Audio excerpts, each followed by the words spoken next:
Kenapa banyak orang China bisa jadi kaya lebih cepat, sementara kita di Indonesia masih berjuang dari gaji ke gaji? Jawabannya bukan di besar kecilnya penghasilan, tapi di cara mereka memperlakukan uang. Bayangin ini, ada dua orang, sebut aja kamu dan satu orang di China. Kalian berdua punya penghasilan yang mirip, katakanlah setara 8 juta rupiah per bulan. Di akhir tahun, kamu ngerasa uangnya hilang entah kemana. Sementara dia udah punya tabungan, investasi, bahkan mulai bangun bisnis kecil. Pertanyaannya, kok bisa? Nah, di video ini kita nggak akan bahas dari sisi mereka lebih pintar atau kita kurang beruntung, bukan itu. Kita bakal bongkar cara berpikir mereka soal uang yang diam-diam bikin gap ini makin lebar.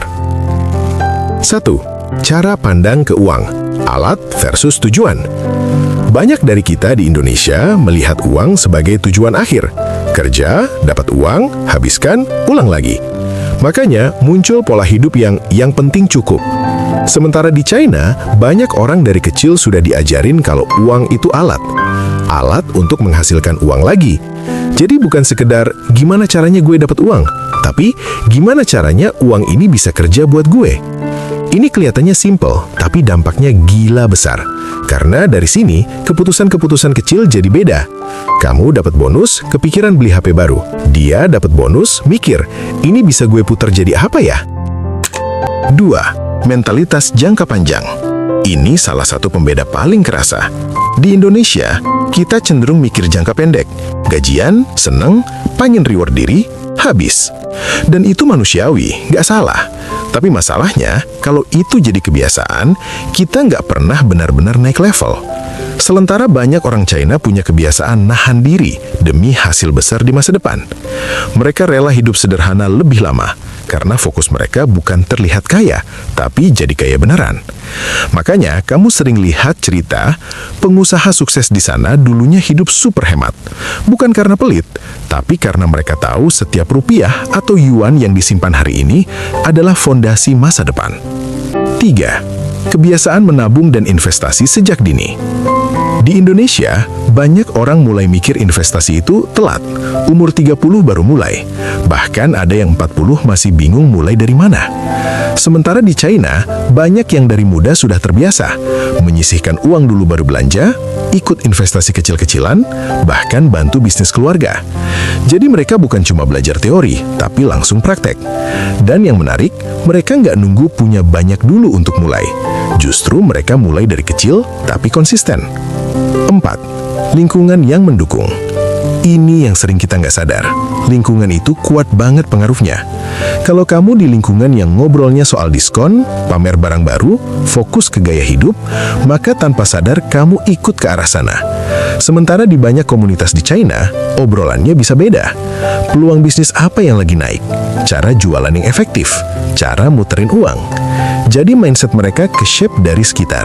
Makanya, kadang bukan kita yang salah, tapi lingkungan kita belum mendukung. 5. Disiplin mencatat keuangan.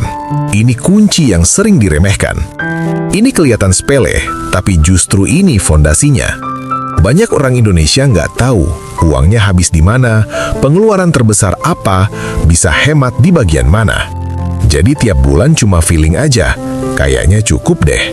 Padahal realitanya bocor di mana-mana.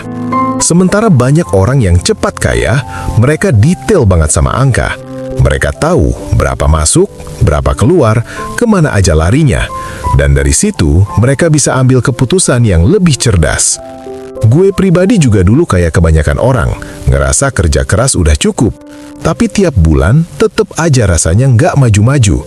Sampai akhirnya gue sadar, bukan soal seberapa besar uang yang gue hasilkan, tapi seberapa sadar gue ngelola uang itu.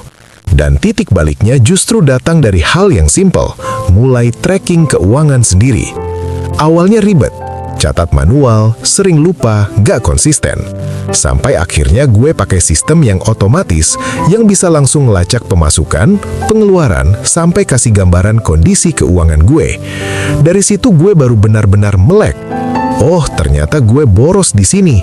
Oh, ternyata gue bisa saving lebih banyak. Oh, ternyata gue bisa mulai investasi lebih cepat.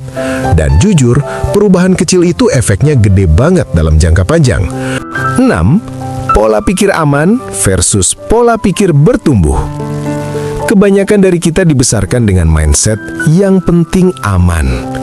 Cari kerja yang stabil, gaji tetap, resiko kecil. Sekilas ini masuk akal. Tapi masalahnya, terlalu fokus ke aman bikin kita nggak berkembang. Kita jadi takut, mulai bisnis, coba peluang baru, bahkan belajar hal baru yang bisa ningkatin income. Sementara di China, banyak orang punya pola pikir yang beda. Mereka sadar, kalau mau naik level, harus berani ambil resiko, yang terukur tentunya. Bukan nekat, tapi calculated risk. Mereka tahu gagal itu kemungkinan, tapi mereka juga tahu diam di tempat itu hampir pasti bikin stagnan. Makanya mereka lebih cepat bergerak. 7. Fokus ke cash flow, bukan gengsi. Ini juga penting banget. Di Indonesia, kadang kita kejebak sama terlihat sukses. Motor baru, HP baru, nongkrong mahal, liburan demi konten. Padahal, cash flow kita belum kuat. Masuk 8 juta, keluar 8 juta, bahkan lebih.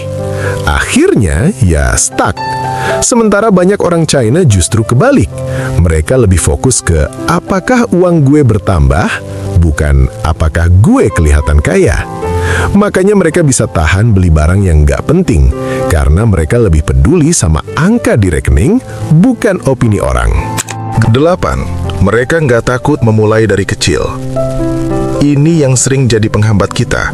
Kita pengen bisnis langsung besar, hasil cepat, profit instan. Kalau kecil, dianggap nggak worth it. Padahal, hampir semua orang sukses mulai dari kecil. Di China, jualan kecil itu hal biasa. Jualan online skala kecil, reseller, produksi sederhana. Yang penting, jalan dulu. Mereka nggak malu mulai dari nol, karena mereka tahu yang penting bukan seberapa besar sekarang, tapi seberapa konsisten berkembang. 9. Kecepatan eksekusi. Ini beda tipis tapi dampaknya besar.